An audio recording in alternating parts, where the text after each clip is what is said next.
आजचा स्वयंपाक जो आहे तो खूप लवकर झालेला होता. त्यामुळे मी म्हणलं की आईला नाश्त्याला वगैरे बोलवून आणावं म्हणून मी इकडं आलेले होते. मी पाठीमागनं येऊन उभारले. मी एकटीच हसते, पण माझ्याकडे एकाचंही लक्ष नाही आहे. आपल्या नादामध्ये कामं सुरू आहेत. असो ताईनो, कालच्या व्हिडिओला दिलेल्या प्रेमासाठी, कमेंटसाठी, लाईकसाठी खूप मनापासून तुमचे हृदयातून आभारी आहे. आज जवळजवळ सकाळी 7:30ला माझा डबा जो आहे तो तयार झाला आहे. त्याच्यामध्ये 2 भाज्या असू दे, चपात्या असू दे, भात असू दे, वरण असू दे, सोबत नाश्त्याचं असू दे, हे सगळं 7:30 पर्यंत केलं. कारण मला आजपासून आता हीच ड्युटी चालू होणार आहे. आता आज 7:30ला होतं, पण आता इथून पुढे रेग्युलर जर बघायला गेलं तर मला 7च्या आधी हे सगळं जेवण जे आहे ते नाश्ता आहे तयार ठेवावं लागणार. कारण किट्टोची अकॅडमी जी आहे ती सुरू झालेली आहे. त्यामुळे मग आता इथून पुढचं जे सकाळची गडबड असते ना ती मोठ्या प्रमाणात होणार आहे. तर आज चण्याची भाजी बनवलेली, सोबत ढबू मिरची बनवलेली होती, नाश्त्यासाठी शिरा बनवलेला होता. आजचा म्हणलं पहिला दिवस आहे म्हणून मी शिरा बनवलेला होता, सोबत चपात्या आहेत, भात आहेत. आज हे प्रॉपर आपला स्वयंपाक. चला ताईनो, ह्या पोरीचा डबा भरून दिला, तिथं भरून ठेवलाय डबा. नाश्ता करायला लागले. आज गोड शिरा केलाय, कारण म्हणलं आज पहिला दिवस आहे मॅडमचा म्हणून गोड शिरा दिलाय. काय म्हणशील? 1 महिन्याचा क्लास तो पूर्ण करायचा आहे आणि तुमचा आशीर्वाद पाठीशी राहू द्या हां कायमच. आणि सोबत तिचा जो क्लास राहिलेला आहे कॉम्प्युटरचा, तो क्लास पण तिथनं करणार. कारण 1 महिना राहते ना. परीक्षा कधी आहे कॉम्प्युटर क्लासची? ह्या महिन्यात बघू अजून काय झालं. मला कमेंट होत्या ती केसाची फुरं येतात त्याला चाप लाव, जरा पिन लाव, अशी काहीतरी सारखा केसात हात जातोय, नाही तर कापून टाक.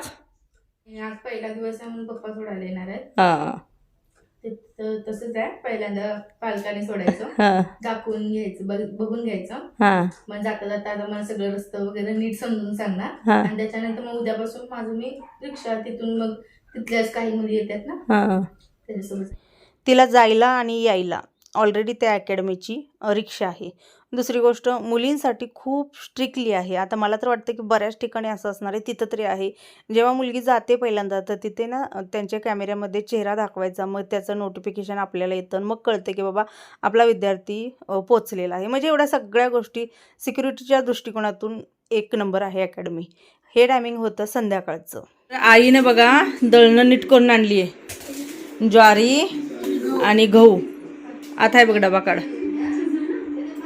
म्हणली. कधी तुम्ही नीट, दोघींची पण आज नीट करून दिले ते आम्हा दोघींना पण नाही ना बसून दळणे. ते राहू देते तसाच डबा, दुसरा डबा देते. ही माझ्यामध्ये एवढं बसणार नाही पीठेत, का दाबून दाबून बसावं लागणार. बस भरतात. तांदूळ घालावं म्हणलेलं पण तांदळाने नको, वडा होते सांडेल थोडं.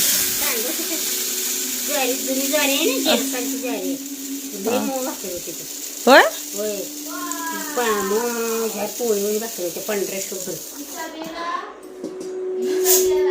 झालं, मला 15 दिवस टेन्शन नाही. टोपणाला तयार झाले. आपण निघत आहोत आता महालक्ष्मीला. महालक्ष्मी सोबत आणि काय काय देव. आज सकाळी दादा कामावर गेले, त्यामुळे कुठेही जायचं जमलं नाही. हे बघा आवरून तयार झाले. आम्ही सोबतीला ड्रायव्हर जे आहेत, ड्रायव्हर घेतलेले आहेत सोबतीला, कारण थोडं सिटीमध्ये जाणार आहे, दादाला थोडं परफेक्ट नाही म्हणून. आता मी चालले वरती साड्या घ्यायला, कारण आपण अंबाबाई आणि महालक्ष्मी दोघीच्या ओटी भरणार आहोत.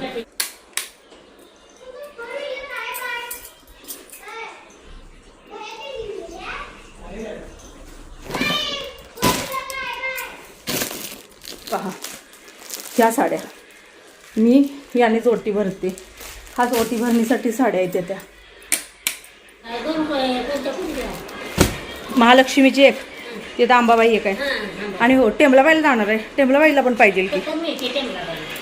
कुठं नाही, मी लय दिवस झालं टेंबलाबाईला. जशी आले ना मी इकडं, मी ओटीच दिलेली नाही टेंबलाबाईला. अजून 2 घेऊन येते. एक ताट पण घ्या. आपली काय आता गाडीच आहे त्यामुळं काय वागवायला काय प्रॉब्लेम नाही आहे. तांदूळ घेते, सगळ्यात महत्त्वाचं तांदळाचं आहे. हां ते मोठं तांदूळ. आणि मी ना सकाळी जे काय खारी खोबरं हां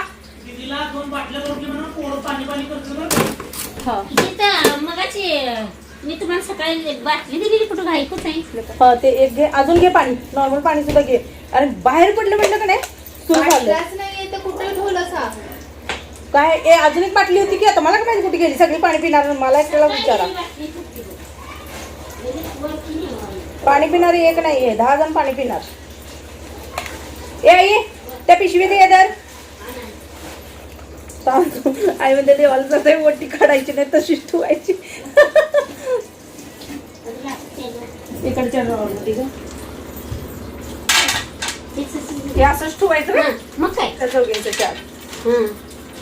देवीच म्हणते. कारण मी घर झाल्यावर पण ओट्या भरलेल्या आहेत. बरे ना? ते घे. मी घेऊन सगळं बरोबर आहे. फुलं आहेत, फुलं पण आपली घरची. बास का दी बघ ही पण दिदी का नाही छाटून छाटून खा ना. परसाला काय पर्सना बरोबर नाही ना क्वालिटी. तर ओटी भरायला जाताना मी बघा पानाचा विडा, म्हणजे तुम्ही घरातनं नेणार असाल तर तिथं काय त्या ओटीवर दिलं जातं, पण तरी पण सांगते कारण बऱ्याच जण विचारतात ताई काय काय घेतलेलं. तर पानाचा विडा घेतलाय, फुलं घरातलीच घेतलेले आहेत. हे डबाच घेते फुलांचा. डबाच घ्या आणि कुठे इकडे तिकडे जायचं ठरलं तर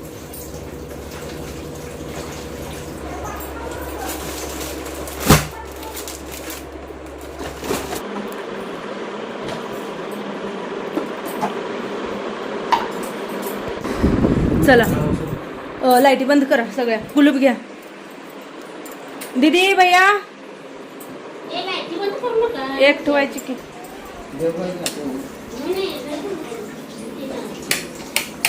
मी सगळा अंधार करतच नाही, किती पण त्यांनी ओरडू दे मी अंधार सगळं ठेवतच नाही घरात. त्यांचं म्हणणं की सगळं बंद करायचं जायचं, असं कुठं असतं बाई. घरात उजेड पाहिजेलच की जरा होय ना. चल बाबा बसलं ना. हा बसलं. त्याला त्याच्याकडे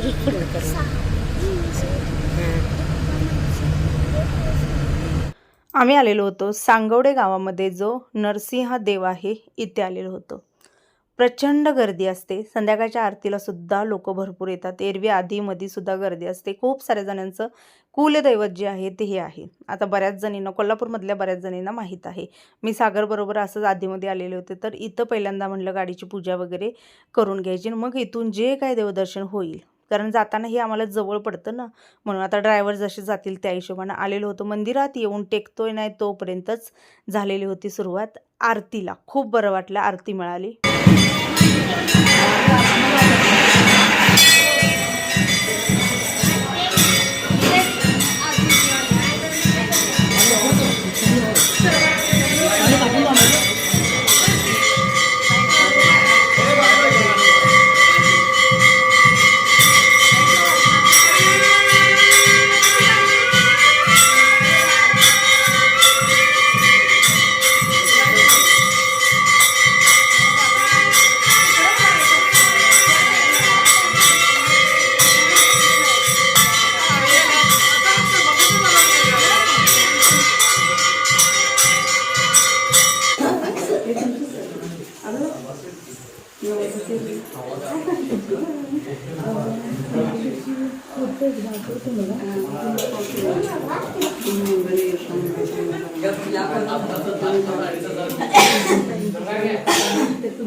आणि इथं दुसरा एक माझ्यासाठी आनंद तो होता की बरोबर मी जायला आणि आपलीच एक ताई जी आहे फॅमिलीसोबत इथे यायला. त्यांची खूप दिवसापासून इच्छा होती, खूप दिवसापासून व्हिडिओ बघतात.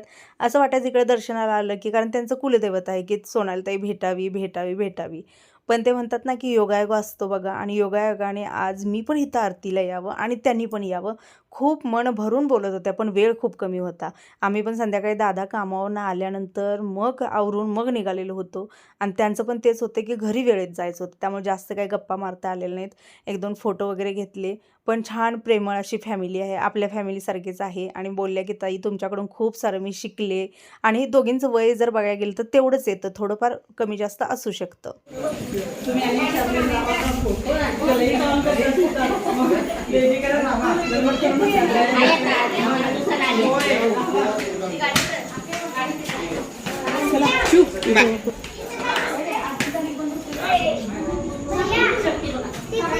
आपण कोणत्याही देवस्थानापाशी जाऊ दे, तिथं ना पुजाऱ्यांकडून नवीन गाडी जी असते ती पूजा करून घ्यायची असते. तर इथं पण आम्ही तेच केलेलं होतं. तर त्यांनी त्यांच्यातला छोटासा मुलगा जो आहे हे बघू शकता लावून दिलेला आहे. आम्ही कुठंच जाईल आणि डॉगी भेटणार नाही आम्हाला असं कधीच होणार नाही. इथं जवळजवळ 5-6 डॉगी आली आम्ही गेल्यानंतर आणि मग त्यांना खाऊ वगैरे दिला. छान अशी ह्या मुलाने छोटंसं मुलं आहे बघा, पण ते म्हणतात ना की घरातल्यांचं बघून किंवा त्यांना प्रॉपर मार्गदर्शन लहानपणापासून मिळतं. त्यांनी छान पूजा केली आणि तिथून मग आलेलो होतो आम्ही महालक्ष्मी मंदिराकडे. बिनखांबे तेच म्हणलं चालत जावं लागते जरा. आता त्या राक्षसाने मग महालक्ष्मी मंदिर बांधलं. तर आत्ता आलो आम्ही महालक्ष्मी मंदिराकडे दर्शनाला. पण एवढा मात्र आहे की जेव्हा 4 व्हीलर घेऊन येऊ तेव्हा गाडी बाहेर थांबवावी लागते आणि चांगलं चालावं लागतं. कारण जिथं पार्किंग आहे तिथं थांबलेलं बरं. हे आई आली का बघ.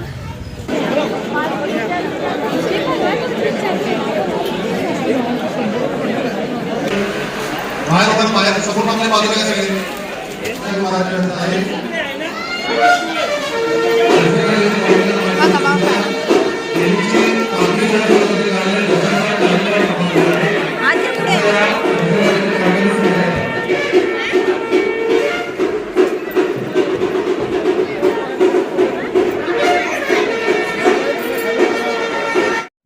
लग्नाला आता बघा 16-17 वर्ष पूर्ण झाली, पण आजपर्यंत एकदाही पालखी सोहळा जो आहे तो मी पाहिला नाही ना मी दर्शन घेतलं नाही.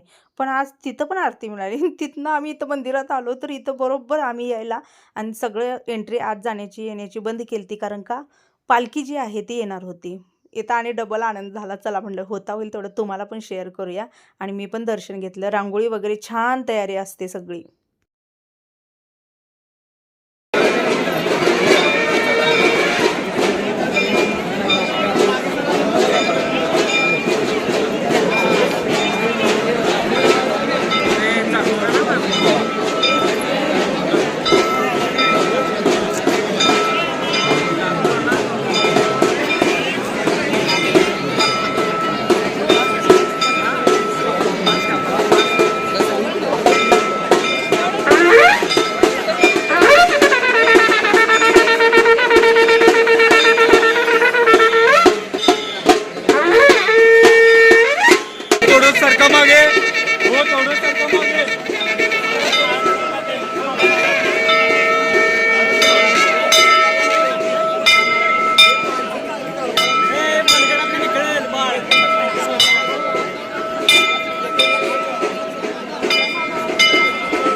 तर ताईनो घ्या दर्शन जरूर घ्या. मंदिरामध्ये जाऊन महालक्ष्मीला आम्ही बघू शकतो, पण तुम्हाला मला कधीच शेअर करता आलं नाही. पण आज साक्षात तुम्हाला पालखी सोहळा जो आहे तो तुम्हाला पाहायला मिळाला. इथं पालखीला कुणालाही हात लावू दिलं जात नाही ना, कोणीही वरून असं काय टाकायचं फेकायचं अजिबात नाही. सगळी त्यांची सिक्युरिटी असते. सगळेजण अशा हातात हात घालून असतात तर मधी पालखी असते. कारण पब्लिक पण बघा खूप वेड्यागत करतं. हात लावून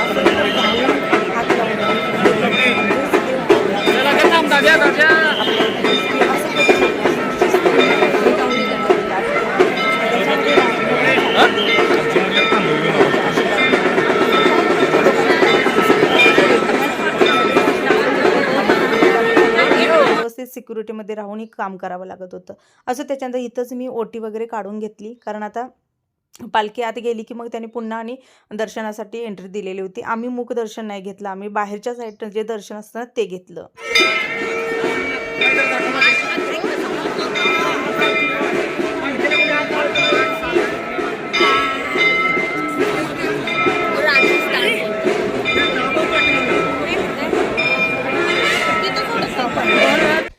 सध्या महालक्ष्मी मंदिरापाशी भयानक गर्दी आहे, कारण हा जो अधिक महिना असतो ना याच्यामध्ये खूप लांबून लांबून लोक येतात देवीच्या दर्शनाला. तुम्हाला पण सांगेन की अजूनही खूप वेळ आहे. जर यायचं असेल तर शक्यतो सकाळी किंवा संध्याकाळी अशा म्हणजे टायमिंगमध्ये. दुपारी जर आला ना तर उन्हानं घामानं एवढं बेजार व्हाल. कारण आपण मंदिराच्या आवारात चप्पल तर घालून जाऊ शकत नाही, असे चटके बसतात ना, त्याने ते सोय केलेली आहे सोडा, ते भिजवून टाकतात वगैरे. पण मी एकदा दुपारी आली होती त्यामुळे मला माहीत आहे प्रचंड प्रमाणात म्हणजे गरमीचा त्रास होतो, उन्हाचा त्रास होतो, म्हणून येताना सकाळ किंवा संध्याकाळी या. आमचा प्लॅन शक्यतो आज बाहेर जेवणाचा वगैरे कुठलाही नव्हता, कारण आमचं असं होतं की दर्शनं वगैरे घ्यायची. याच्यानंतर विचार केला की आता सगळी मंदिर बंद झाली असतील, कारण आम्हाला हे सगळं आवरून दर्शन वगैरे घेऊन बाहेर पडायला आणि आता ज्या हॉटेलमध्ये आलं तिथं 11 वाजलेले होते. हॉटेल पण बंद होईपर्यंत आलेलं होतं. म्हणजे त्यांनी सांगितलेलं तुम्ही शेवटचेच कस्टमर, ठीक आहे बाबा चालेल, पण जर एक 5 मिनिटं लेट झाला असता तर आम्ही बंद करणार होतो.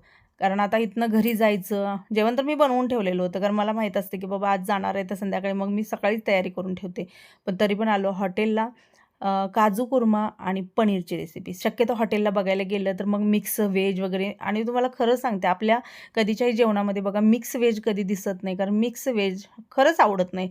नुसतं भला त्याच्यामध्ये बीन्स घातलं जातं, मग त्याच्यामुळे ती भाजी नको वाटते. चला व्हिडिओचा एंड करते. आवडला असेल तर जाता जाता जरूर लाईक करा. श्री स्वामी समर्थ.